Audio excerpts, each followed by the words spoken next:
Bradesco. Entre nós, você vem primeiro. Boa noite. Boa noite. Vítimas de uma enchente em São Paulo foram usadas como laranjas por criminosos que fingiam oferecer ajuda humanitária. Usando os dados e as fotos dessas pessoas, a quadrilha conseguiu abrir contas em bancos digitais para lavar dinheiro de golpes na internet. Em imóveis de luxo, os policiais prenderam 5 suspeitos. A investigação começou depois que uma vítima caiu no chamado golpe das tarefas. A proposta apareceu num anúncio na internet. Eles falavam que era para trabalhar para sites, para fazer propaganda e alavancar os produtos para estes sites. Era preciso transferir um valor em dinheiro para, em seguida, receber uma quantia maior de volta a cada desafio cumprido. A hora que eu acabasse o acorde, eu finalizava a execução da tarefa e recebia o lucro sobre isso. No primeiro eu ganhei R$80 e no segundo foi R$180. Como parecia dar certo, ele aumentou o investimento, mas a suposta empresa parou de pagar. Quando ele percebeu, já tinha perdido mais de R$30 mil. A hora que eu vi, eu já estava no automático, eu ia lá, pegava o dinheiro e puf. Rastreando contas que receberam o dinheiro, a polícia descobriu transferências para outras contas e teve uma surpresa. Durante uma enchente em 2022, na zona leste da capital, criminosos se passaram por voluntários e ofereceram cestas básicas para os moradores, que, sem saber, foram usados como laranjas. Para receber a ajuda, os moradores do bairro Alagado tinham que vir a uma lanchonete nesta rua no centro de São Paulo. Eram então convencidos a tirar uma foto como identificação. Não sabiam que os dados e a imagem seriam usados pelos criminosos para abrir contas em bancos digitais. Essas contas, elas chegavam a receber, nesse curto período aí de 5 dias, 2.000 transações. Até apitar o alarme do banco e eles tomarem as medidas ali administrativas de contra-inteligência e encerrarem essas contas. A lavagem do dinheiro era feita por 3 empresas de fachada e uma de finanças e tecnologia. As empresas que lavavam capital, fruto dessas fraudes eletrônicas, também giravam valores de outras origens criminosas, tá? Até mesmo vinculados com facções, quase R$500 bilhão em 8 meses. Quem caiu na fraude agora diz que é preciso desconfiar do que parece bom demais. A gente tem que conquistar a nossa vida suando, que dinheiro não vem fácil. Isso, e todo golpe começa assim, com uma promessa. No Rio de Janeiro, os criminosos se passavam por funcionários de prefeituras, abordando as vítimas com a falsa promessa de cadastrá-las em programas sociais. Mas, na verdade, o objetivo era roubar esses dados pessoais e se aproveitar da vulnerabilidade dos idosos. Os integrantes da quadrilha saíam de comunidades de Bangu e Senador Camará, uma das regiões mais violentas da zona oeste do Rio, para cometer os crimes em cidades da região metropolitana. O grupo de elite da Polícia Civil deu apoio para os agentes cumprirem mandados de prisão e de busca e apreensão em 7 endereços. Por segurança, 12 escolas públicas e 2 unidades de saúde da região suspenderam as atividades. Um suspeito foi preso. As investigações começaram há 2 meses, quando 15 idosos denunciaram o golpe. Os criminosos se passavam por funcionários de prefeitura. Os homens planejavam o golpe enquanto as mulheres faziam as abordagens. 2 suspeitas já tinham sido presas. Segundo a polícia, os criminosos tinham um escritório para controlar o esquema. 4 suspeitos estão foragidos. Mega operação contra o PCC cumpre mais de 300 mandados em corretoras, distribuidoras de combustível, refinarias e terminais portuários em todo o Brasil. Investigação mostra esquema bilionário com venda de combustíveis adulterados e atuação no maior centro financeiro do país. Governo federal pretende intensificar a fiscalização sobre movimentação financeira de bancos digitais. Em entrevista exclusiva, presidente Lula diz que está pronto para negociar o tarifaço. Na hora que ele quiser conversar, o Lulinha Paz de Amor está pronto para conversar. Mulher sequestrada pelo ex-companheiro consegue escapar ao ver viatura da Polícia Militar no interior de Minas Gerais. Os detalhes sobre a prisão de uma quadrilha que se especializou em roubar motos de luxo em São Paulo.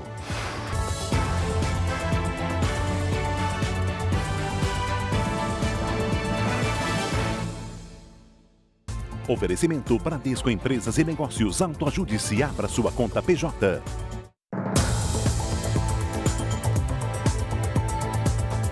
Estamos juntos para você ver como foi em detalhes a mega operação da Receita Federal que revelou como é que o crime organizado está profundamente infiltrado no setor brasileiro de combustíveis. A maior facção criminosa do país movimentou mais de 50 bilhões de reais em 5 anos com postos de gasolina.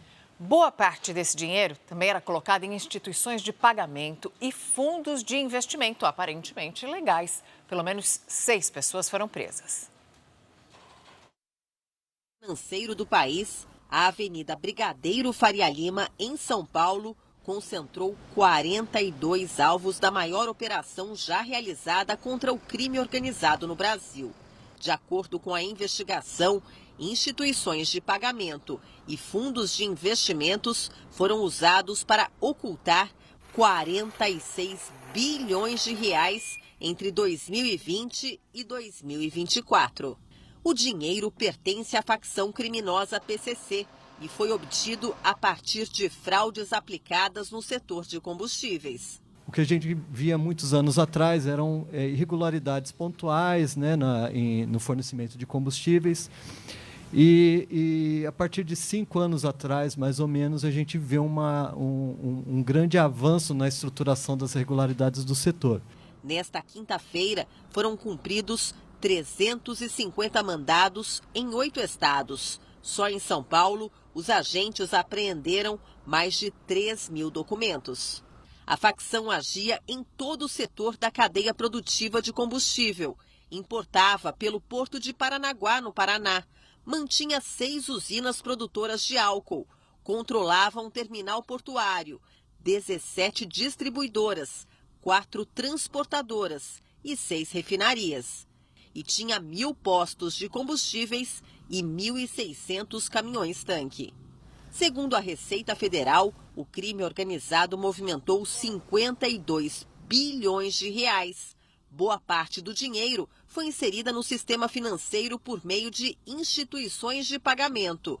Os recursos foram enviados a mais de 40 fundos de investimentos, todos controlados pela organização criminosa. A gente tem já há 3, 4 anos, sistematicamente, em todas as operações, nos deparado com uma fintech fazendo esse papel de introdução de dinheiro vivo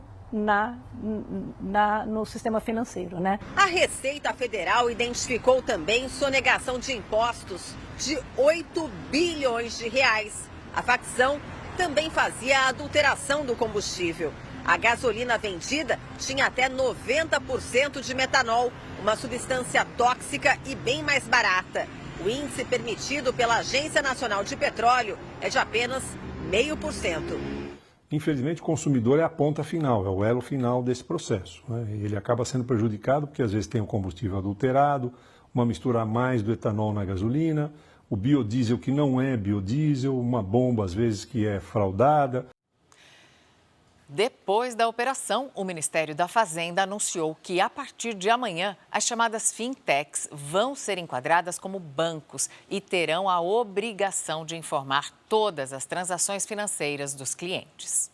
As instituições de pagamento que atuam como bancos digitais têm uma regulamentação muito mais flexível do que as empresas tradicionais, que precisam ter reservas financeiras que sirvam de garantia aos clientes. Fintech atuava praticamente como o banco paralelo, espaço que deixa de ser ocupado por empresários legítimos que realmente querem empreender no Brasil. Agora à noite, a Receita Federal divulgou uma nota afirmando que vai ser publicada uma instrução normativa, estendendo as obrigações de transparência e informações às fintechs e estabelecendo que elas estejam sujeitas exatamente às mesmas obrigações das instituições financeiras tradicionais. Na prática, as fintechs vão ser obrigadas a comunicar à Receita Federal as movimentações financeiras de todos os clientes. Você precisa da inteligência dos auditores fiscais que vão lá abrir as contas desses fundos e entender para onde o dinheiro está chegando, Essa operação é exemplar porque ela conseguiu chegar na cobertura do sistema, no andar de cima do sistema.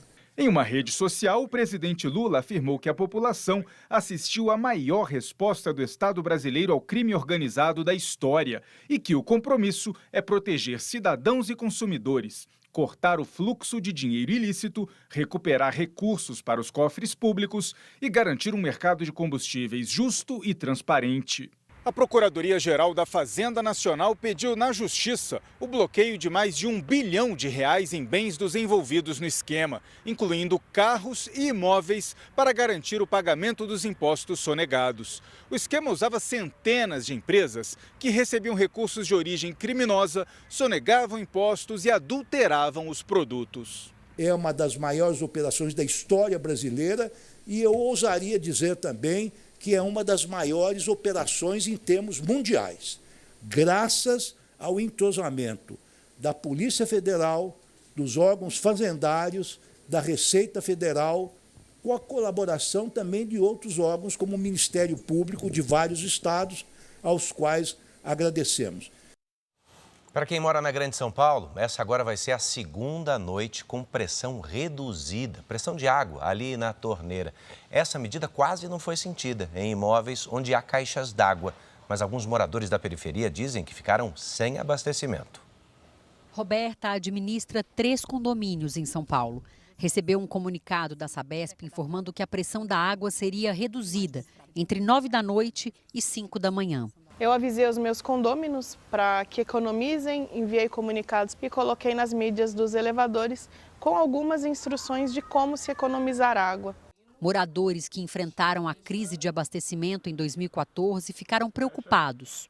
Dá mesmo um receio porque a gente não sabe o que vai acontecer por conta dessa crise climática. Neste prédio, na primeira noite com a pressão reduzida, tudo ficou igual no apartamento da Silvia, no 9º andar. Usei água, mas não teve diferença aqui. Em chuveiro, em torneira, nada. Já era esperado. Imóveis com caixa d'água, como este prédio, que tem uma no térreo e outra na cobertura, devem sentir menos a redução da pressão. Mas o efeito na economia de água é enorme. A cada madrugada com a pressão reduzida, são poupados 115 milhões de litros de água. A expectativa é que essa economia, aos poucos, recomponha os reservatórios que abastecem a Grande São Paulo, hoje com menos de 38% da capacidade. Para este especialista, a medida ajuda a reduzir perdas, mas a população da periferia deve ser prejudicada. Uma boa parte da moradia está conectada com a água da rua, porque para evitar queima de resistência de chuveiro, de uma lavadora. Então, essa população é muito penalizada. Na hora que mais precisa da água, ela não está disponível. Isso porque as periferias ficam em áreas altas ou distantes das estações de tratamento.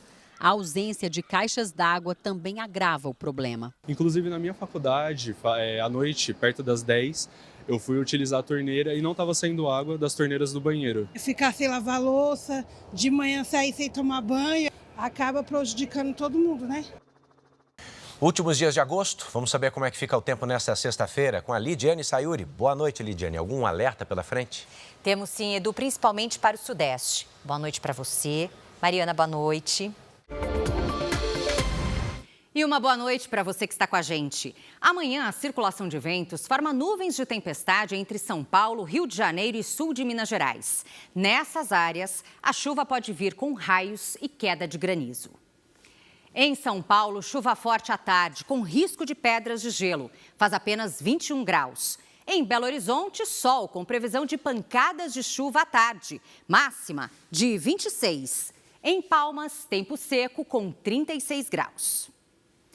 Hoje, os maiores volumes de chuva foram registrados em Pernambuco e Alagoas. As imagens de satélite mostram tempo aberto entre o centro-oeste e o nordeste. Amanhã, os ventos do mar provocam chuva moderada a forte no litoral da Bahia e entre Sergipe e a Paraíba. No norte, chuva intensa entre o Amazonas e Roraima e Amapá, com alerta de temporal para o norte do Pará.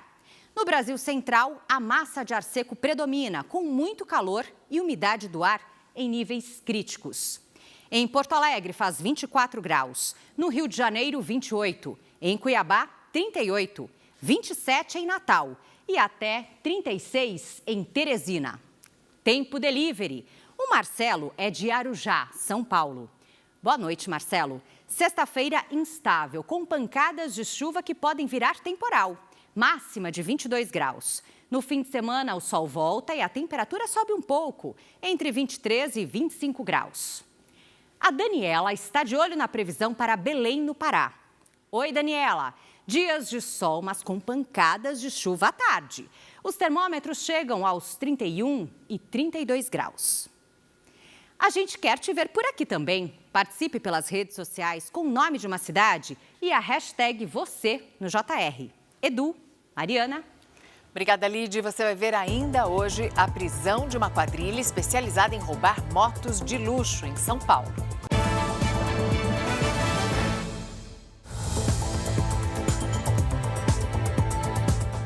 Em Belo Horizonte, familiares de 63 brasileiros que morreram durante a ditadura militar receberam hoje a certidão de óbito revisada. O documento corrige registros antigos que omitiam a responsabilidade do Estado. Esta foi a primeira entrega coletiva das novas certidões. A iniciativa atende à resolução do Conselho Nacional de Justiça, que determinou no fim do ano passado a mudança nos atestados das vítimas da ditadura militar. A cerimônia foi organizada pelo Ministério dos Direitos Humanos. Ainda hoje, a ação rápida de um motorista de ônibus que salvou a vida de uma criança na Grande São Paulo. E a seguir, presidente Lula fala com exclusividade à Record. Lula afirma estar disponível para negociar tarifaço com Donald Trump.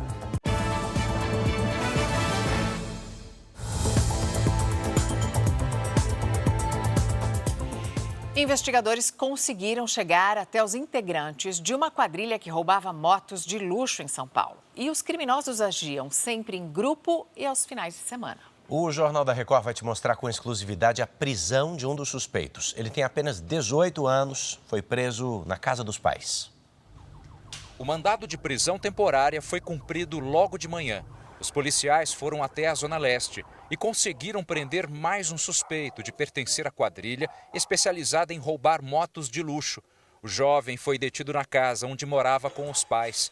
Você, levanta a mão e vem aqui. A gente acredita que o Washington, embora muito jovem, possa estar envolvido com um grupo criminoso que está praticando vários crimes de roubo de motocicleta aqui na região e em outras áreas de São Paulo também. Os criminosos agiam aos fins de semana e sempre em grupo para dificultar a reação das vítimas. A ousadia era tanta que 2 assaltos ocorreram a menos de 500 metros da delegacia.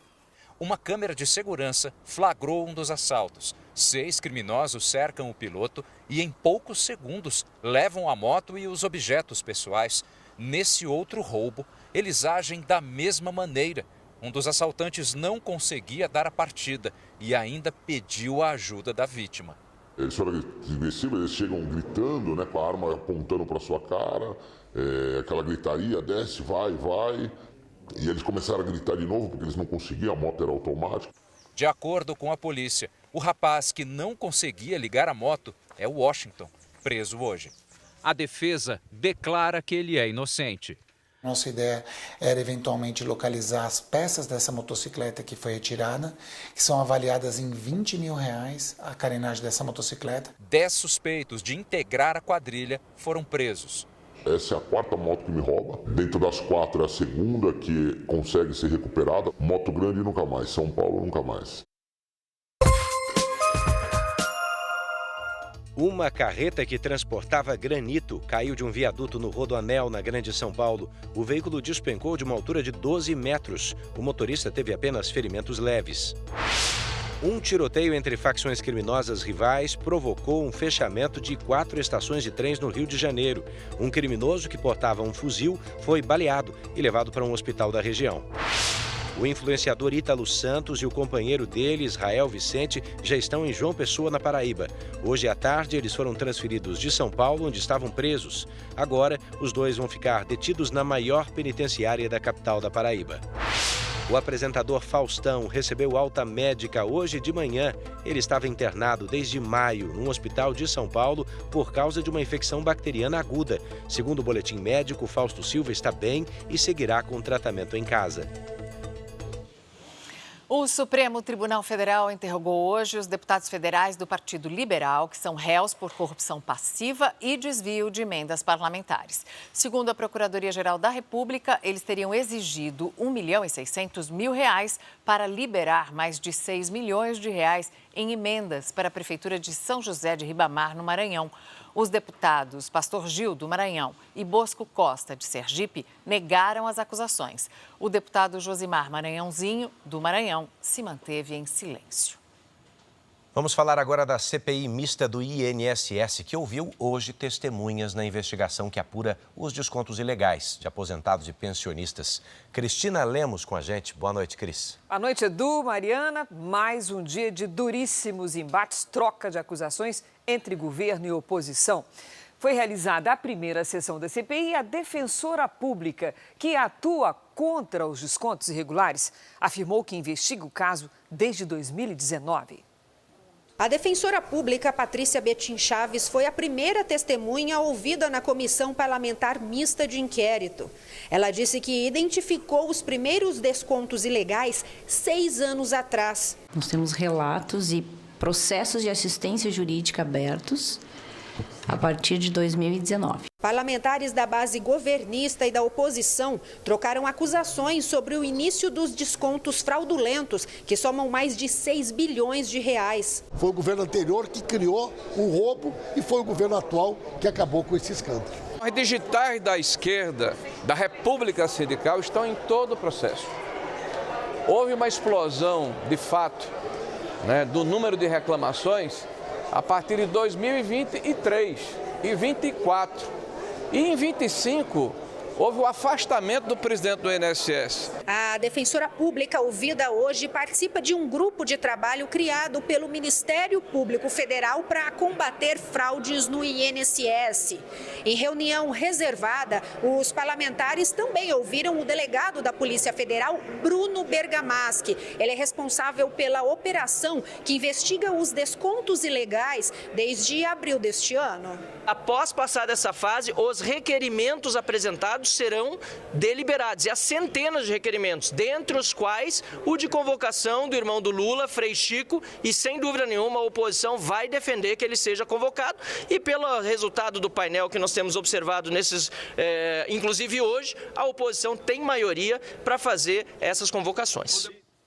O presidente Lula falou hoje com exclusividade à Record Minas. Ele disse que está à disposição para negociar as tarifas comerciais com o presidente Donald Trump.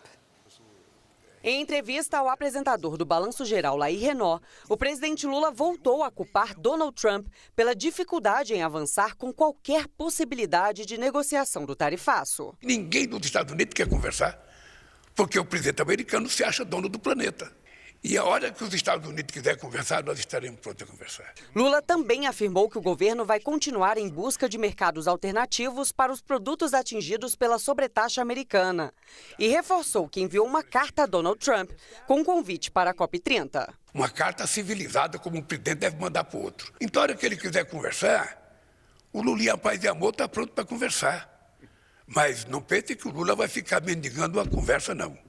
O Lula vai procurar outros parceiros. O presidente Lula faz amanhã uma visita a Minas Gerais. Em ritmo de campanha, ele vai inaugurar obras no estado ao lado do senador Rodrigo Pacheco, que já foi sondado por Lula para ser candidato ao governo de Minas. Na próxima semana, o presidente deve voltar ao estado para lançar o programa Gás do Povo, que vai beneficiar mais de 15 milhões de pessoas e custará cerca de 5 bilhões aos cofres da União em 2026. Também hoje, Lula recebeu o presidente do Panamá, José Raul Mulino. Foram assinados acordos de cooperação entre os países e o Canal do Panamá, um dos alvos de ameaças por parte de Donald Trump. No final da tarde, Lula assinou a nomeação de diretores de agências reguladoras na presença de ministros, parlamentares e do presidente do Senado, Davi Alcolumbre. Na cerimônia, o presidente reforçou que as Big Techs têm que obedecer às leis do Brasil. Qualquer empresa que estiver dentro do Brasil, Esse país tem regulação própria, esse país tem Constituição própria e todo mundo estará subordinado às regras que o Congresso Nacional aprovar e que a nossa Constituição garante. Entre os novos parceiros buscados pelo Brasil estão o Canadá e o México. Para o país, o Brasil pretende dobrar a venda de carne. Mariana, Edu? Obrigada, Cris. Brasil e México assinaram acordos para ampliar o comércio entre os dois países. O vice-presidente Geraldo Alckmin participou de uma reunião fechada na Cidade do México com a presidente Cláudia Sheinbaum. Alckmin afirmou que os dois países podem fabricar baterias para veículos elétricos e que o governo mexicano demonstrou interesse no setor de biocombustíveis. O vice-presidente também confirmou negociação para o fornecimento de novos modelos de aeronaves ao México. A presidente Cláudia Sheinbaum anunciou a concessão de visto eletrônico para os brasileiros. Hoje, o documento só é concedido de forma presencial na embaixada em Brasília. A Rússia realizou durante a madrugada de hoje um dos ataques mais violentos contra a capital ucraniana. Pelo menos 19 pessoas morreram e 60 ficaram feridas. O relógio marcava 5h40 da manhã quando um míssil russo atingiu uma área residencial em Kiev. Equipes de resgate passaram o dia em busca de sobreviventes nos escombros. As explosões também danificaram prédios de organizações internacionais do Reino Unido e da União Europeia. O primeiro-ministro britânico Keir Starmer, a presidente da União Europeia e outros líderes mundiais condenaram os ataques. E o embaixador russo Andrei Kelin foi convocado para prestar esclarecimentos. No encontro aqui em Londres, o governo britânico exigiu que a Rússia interrompa imediatamente o que chamou de matança sem sentido e deixou claro ao embaixador russo que esses ataques apenas reforçam a determinação do Reino Unido e de aliados em continuar apoiando a Ucrânia. O presidente ucraniano Volodymyr Zelensky disse que a Rússia prefere matar a encerrar a guerra. A Rússia afirmou que as operações militares vão continuar, mas ainda assim tem interesse em manter as conversas para um acordo. No contra-ataque ucraniano, drones atingiram uma refinaria de petróleo no sul da Rússia e navios no Mar de Azov. A diretora do Banco Central americano entrou na justiça para tentar se manter no cargo depois de ser demitida por Donald Trump. A defesa alega que a decisão do presidente é ilegal. O Departamento de Justiça vai ser responsável por investigar a ação protocolada por Lisa Cook. Nessa semana, Donald Trump anunciou a demissão da diretora do Fed, o Banco Central americano. Mas Lisa se recusou a deixar o cargo, alegando que o Federal Reserve é uma instituição independente e que o presidente só poderia demiti-la por justa causa. Uma audiência sobre o caso foi marcada para amanhã. Desde que retornou à Casa Branca, o republicano defende a redução da taxa básica de juros dos Estados Unidos. E a demissão de Cook poderia abrir caminho para um novo diretor do Fed, o que garantiria uma maioria de indicados por Donald Trump. 3 da gestão passada e um quarto agora. Seriam 4 entre 7 integrantes do conselho. Hoje, a porta-voz do governo, Caroline Leavitt, reforçou que Trump tem evidências de que a diretora cometeu fraudes imobiliárias. A porta-voz da Casa Branca também afirmou que a violência aqui em Washington caiu desde o início da intervenção federal determinada por Donald Trump em 11 de agosto. De acordo com Caroline Leavitt, houve uma redução de 19% nos crimes. A mesma medida pode ser tomada em outras cidades do país. O abono salarial do PIS/PASEP tem mais de 15 milhões de reais liberados, mas que ainda não foram sacados. Patrícia Lages, boa noite. Ainda dá para receber? Ainda dá sim, Mariana. Boa noite para você, boa noite, Edu. Boa noite a você que nos acompanha aqui no JR. O calendário de pagamentos terminou em 15 de agosto, mas ainda é possível sacar. O abono salarial é referente ao ano base de 2023 e tem direito ao pagamento os trabalhadores da iniciativa privada e os servidores públicos cadastrados no PIS/PASEP há pelo menos 5 anos, contados da data do primeiro emprego. Tem direito quem recebeu até 2 salários mínimos da época, ou seja, R$ 2.640 por mês. Também precisa ter trabalhado por no mínimo 30 dias em 2023 e ter os dados informados corretamente pelo empregador aos órgãos competentes. Ô, Patrícia, parece até que eu estou vendo em casa o pessoal se coçando e perguntando como é que eu faço. Tem um passo a passo aí? Tem sim, Edu. Olha só, primeiro faça a consulta, que pode ser pelo aplicativo Carteira de Trabalho Digital. Você vai acessar a aba Benefícios, depois a Bônus Salarial. Em seguida, é só clicar em Pagamentos. Aí já vão aparecer o valor e o banco onde será pago. A consulta também pode ser feita pelo portal gov.br ou pelo telefone 158. Outra opção é ir pessoalmente a uma Superintendência Regional do Trabalho e Emprego. A pergunta agora é: até quando? Qual é o prazo para sacar e o que acontece com quem não fizer o saque? Vamos lá, Mariana. O prazo final é 29 de dezembro. Agora, quem não sacar até essa data terá o valor devolvido ao Fundo de Amparo ao Trabalhador. Mariana, Edu. Obrigado, viu, Patrícia? Você vai ver a seguir, depois de passar 10 horas sequestrada, uma mulher escapa do ex-companheiro ao ver policiais no posto de combustíveis. E também produtor musical é investigado por suspeita de ligação com facção criminosa.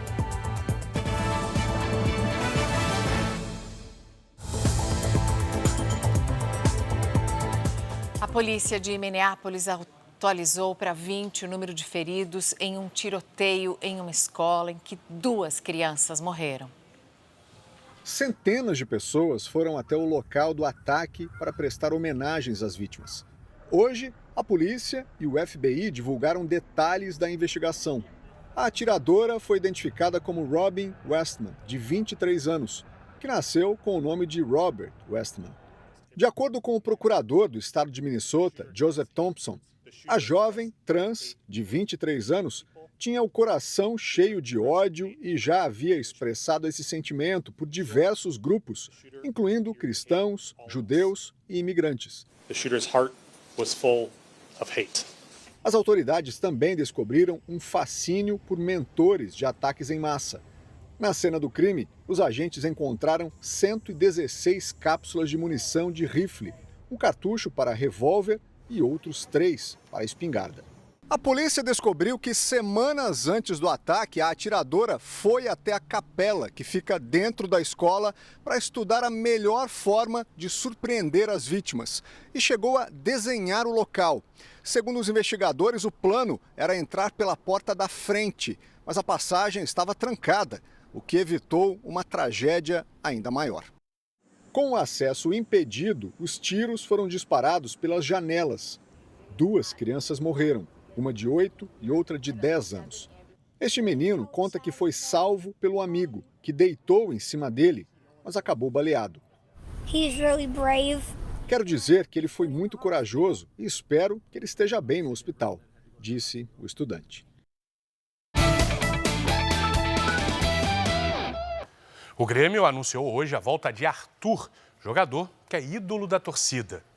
O meio-campo de 29 anos foi emprestado pela Juventus da Itália até junho do ano que vem.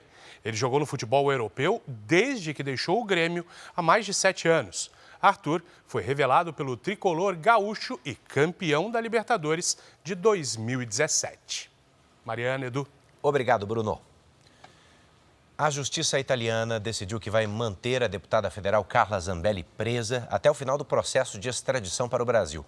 Segundo a Corte de Apelações de Roma, há um grau máximo de risco de fuga.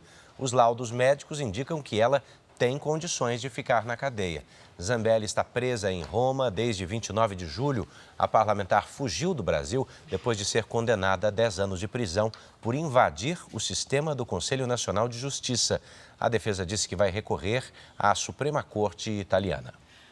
Um produtor musical é investigado por suposta ligação com uma facção criminosa. A suspeita é de que ele usaria empresas da área artística para lavar dinheiro da quadrilha em Goiânia.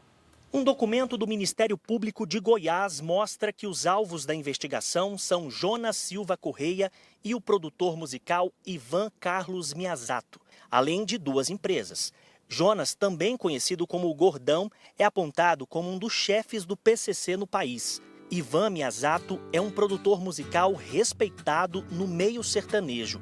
Ele já trabalhou com artistas famosos como Gustavo Lima, Zé Neto e Cristiano, Maiara e Maraísa e Chitãozinho e Chororó. Os cantores não são investigados e não têm qualquer ligação com o esquema.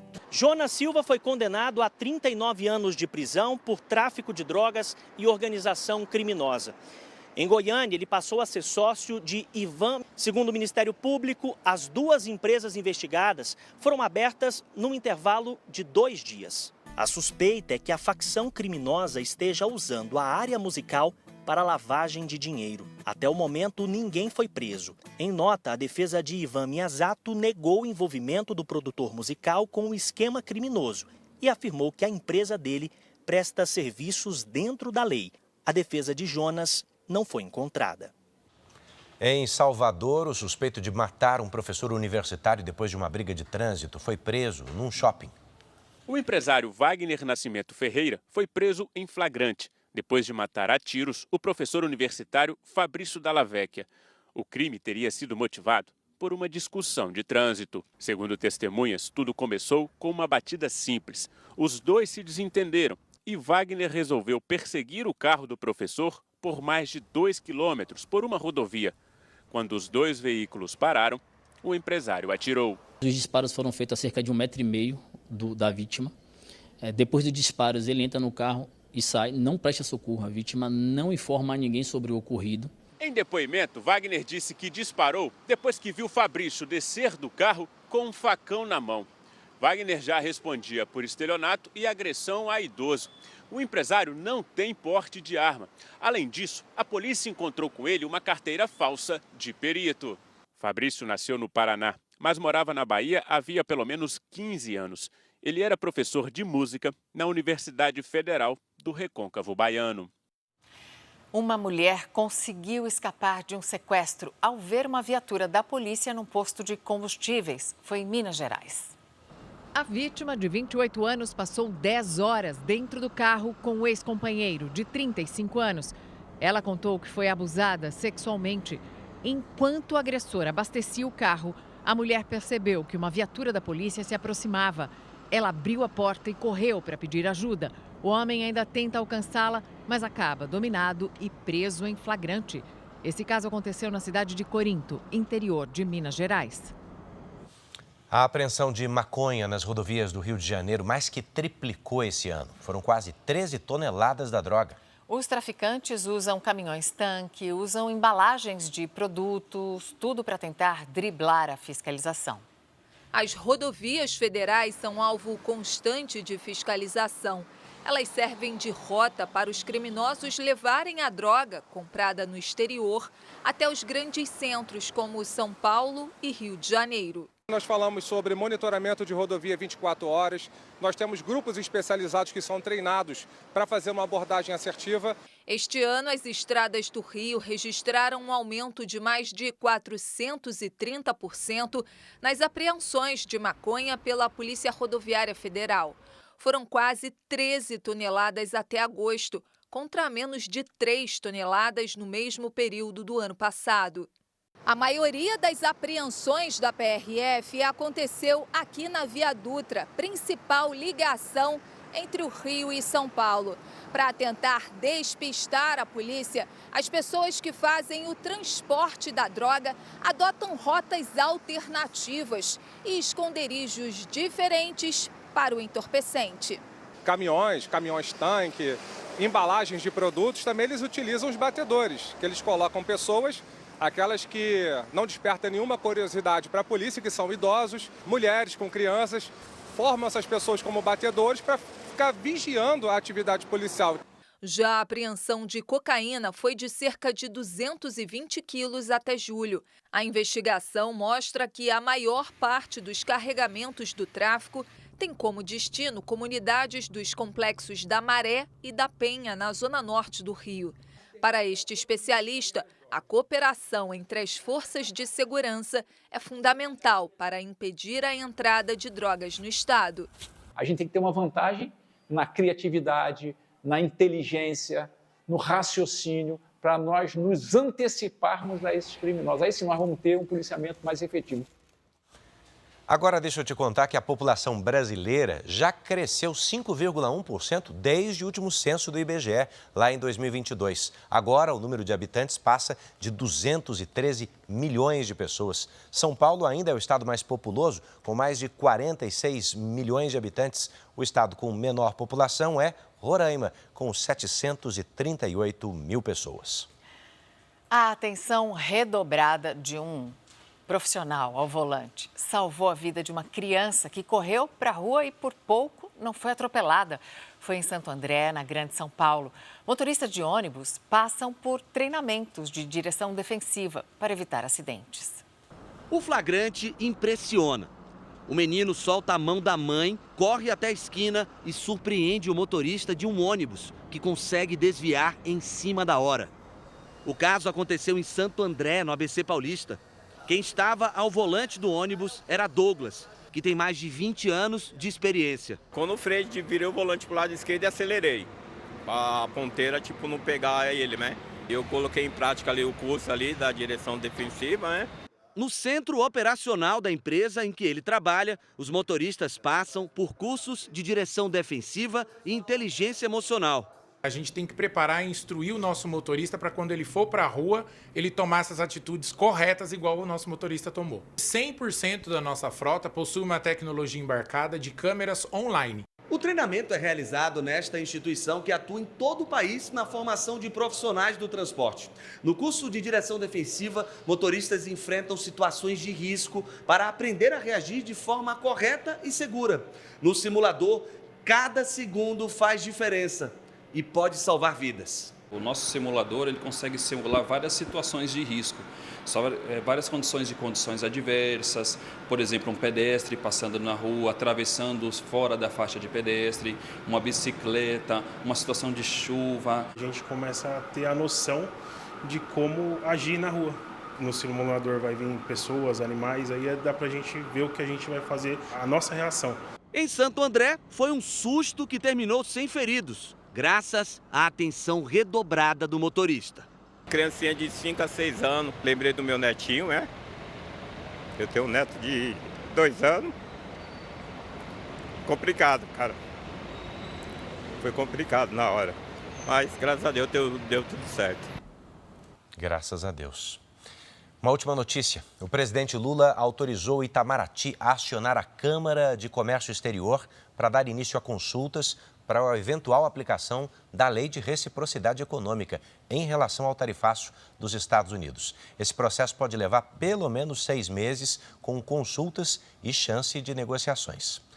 Você pode conferir a edição de hoje na íntegra, além da nossa versão em podcast, no Record Plus e em todas as nossas plataformas digitais. Lembre-se que a programação da Record está disponível ao vivo e de graça no Record Plus. Agora você fica com Paulo Apóstolo e logo após Reis, tem episódio inédito de Acumuladores. Não perca. Uma boa noite e até amanhã. Boa noite para você.